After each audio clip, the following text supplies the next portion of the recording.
Penso um pouco antes de decidir alguma coisa, para que Jesus me ajude nesse fato, e sempre decido certo.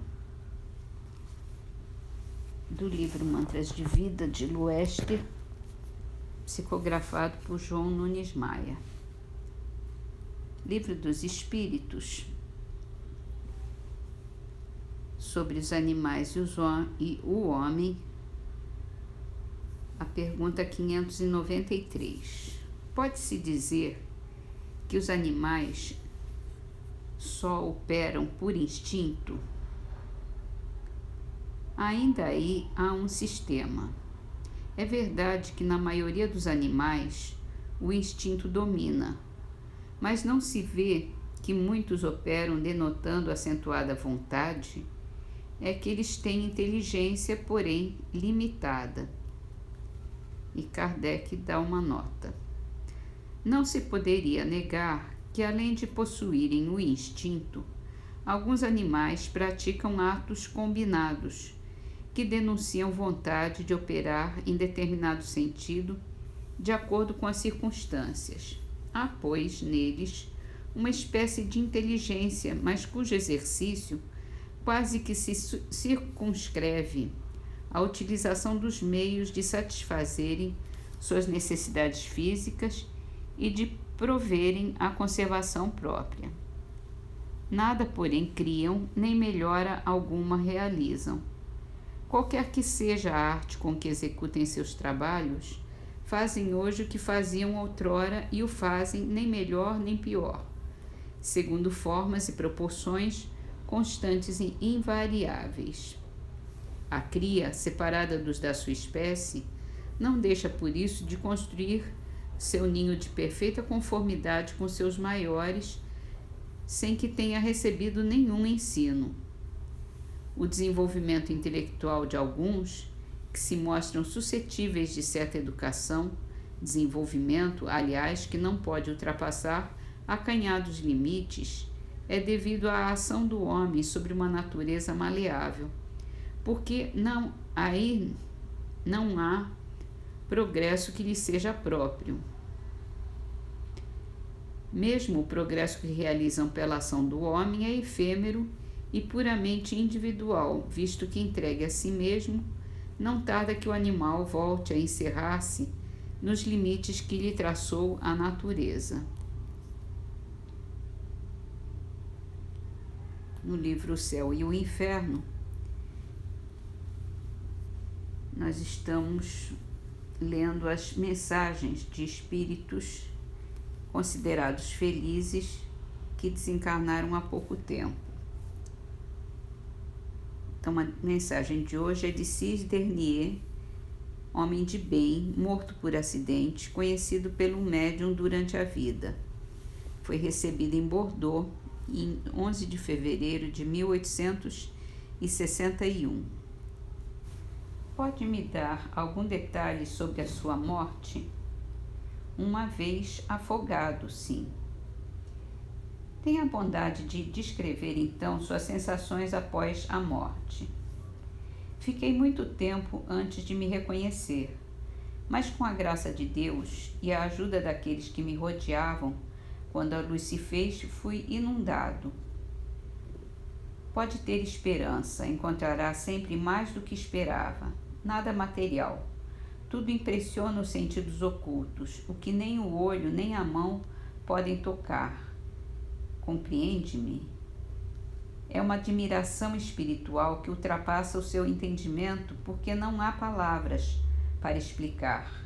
Isso só se pode sentir com a alma. Meu despertar foi bem feliz. A vida é um desses sonhos que, apesar da ideia grotesca que se atribui a essa palavra, só posso qualificar de horrendo pesadelo. Sonha que está encerrado numa masmorra infecta, que teu corpo roído pelos vermes que se introduzem até a medula dos ossos está suspenso sobre uma fornalha ardente, que tua boca ressecada não encontra nem mesmo ar para refrescar, mas que teu espírito horrorizado vê apenas à sua volta monstros prestes a te devorar. Imagina por fim tudo o que o fantástico do sonho pode gestar de mais hediondo, de mais horrível, e sente-se transportado subitamente para um Éden delicioso. Desperta cercado por todos aqueles que amou e chorou, vê à sua volta seus rostos adorados te sorrirem felizes, respira os perfumes mais suaves, refresca a tua garganta seca na água da nascente, sente seu corpo elevado no espaço infinito que o carrega e embala como faz a brisa com uma flor desprendida do alto de uma árvore. Sente-se envolto pelo amor de Deus, como a criança que nasce, é envolvida pelo amor da mãe, e não terá senão uma ideia imperfeita dessa transição. Tentei explicar-te a felicidade da vida que espera o homem após a morte de seu corpo, mas não pude. Explica-se o infinito àquele que tem os olhos fechados para a luz e cujos membros nunca puderam sair do círculo estreito em que estão encerrados. Para te explicar a felicidade eterna, direi: ama, pois só o amor pode fazer pressentir, e quem diz amor diz ausência de egoísmo. Sua posição foi excelente logo que entrou no mundo dos espíritos? Não. Tive de pagar a dívida do homem. Meu coração me fizera pressentir o porvir do espírito, mas eu não tinha fé. Precisei expiar minha indiferença pelo meu Criador, mas sua misericórdia teve consideração pelo pouco bem que tinha podido fazer, pelas dores que eu experimentara com resignação, apesar de meu sofrimento, e sua justiça, que tem uma balança que os homens jamais compreenderão. Pesou o bem com tanta bondade e amor que o mal foi rapidamente apagado. Gostaria de me dar notícias de sua filha? Tinha sido morta 4 ou 5 anos antes do pai. Ela está em missão na sua terra. Ela está feliz como criatura? Não quero fazer uma pergunta indiscreta. Aí ele responde: muito bem, acaso não vejo teu pensamento como um quadro diante de meus olhos? Não, como criatura, ela não está feliz, ao contrário, todas as misérias de sua vida devem atingi-la, mas ela deve pregar o exemplo dessas grandes virtudes das quais fazem palavras bombásticas. Ajudá-la-ei, pois devo velar por ela, mas ela não terá grande dificuldade para ultrapassar os obstáculos. Ela não está em expiação, mas em missão. Tranquiliza-te então por ela e obrigado pela lembrança. Nesse momento, o médium sente uma dificuldade para escrever e diz: se for um espírito sofredor que me detém, peço que escreva. E a resposta é: uma desgraçada. Tenha a bondade de me dizer o seu nome. Valérie. Quer dizer o que atraiu o castigo sobre você? Não. Se arrepende de suas faltas? Você vê bem. Quem a trouxe aqui? Cisdernier. Com que objetivo ele o fez? Para que me ajude. Foi você que me impediu de escrever há pouco? Ele me colocou no lugar dele. Que relação há entre vocês? Ele me conduz. Eu pedi a ele que se junte a nós para a prece. Depois da oração, Cisdernier continua: obrigado por ela, compreende, não te esquecerei. Pensa nela. Como espírito, tem muitos espíritos sofredores a guiar? Não, mas tão logo reconduzimos um ao bem, pegamos outro, sem por isso abandonar os primeiros. Como pode dar conta de uma vigilância que se deve multiplicar ao infinito com os séculos? Compreenda que aqueles que trouxemos de volta se purificam e progridem.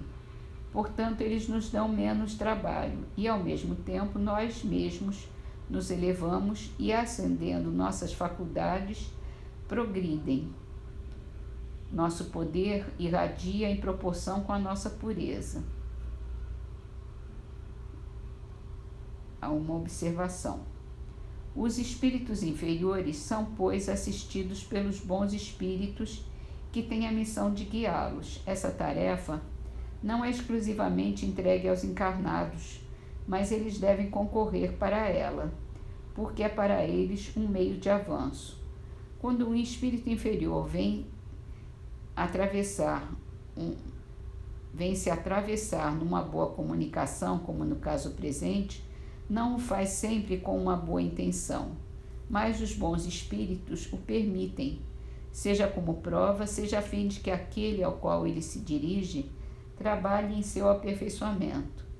Sua persistência, é verdade, degenera às vezes em obsessão, mas quanto mais ela é persistente, mais ela prova quão grande é a necessidade de assistência. Portanto, é um erro repelir. É preciso olhar como um pobre que vem pedir esmola e se diz: é um espírito desgraçado que os bons espíritos me enviam para fazer a sua educação. Se eu conseguir, terei a alegria de ter trazido uma alma de volta ao bem e ter abreviado seus sofrimentos. Essa tarefa é muitas vezes penosa, seria sem dúvida mais agradável ter sempre belas comunicações e não conversar senão com os espíritos de sua escolha. Mas não é procurando apenas sua própria satisfação e recusando as ocasiões que nos oferecem de fazer o bem que se merece a proteção dos bons espíritos.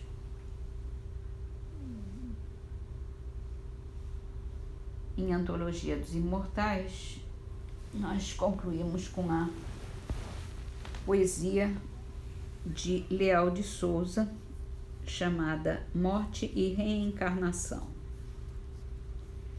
Morrer, morrer, a gente crê que esquece. Pensa que é santo em paz, humilde e boa, quando a morte por fim desagrilhou o coração cansado, posto em prece. Mas ai de nós, a luta reaparece. A verdade é rugido de leoa, a floração de orgulho cai à toa, por joio amargo na divina messe. No castelo acordado da memória, ruge o passado que nos dilacera, quando a lembrança é fel em dor suprema.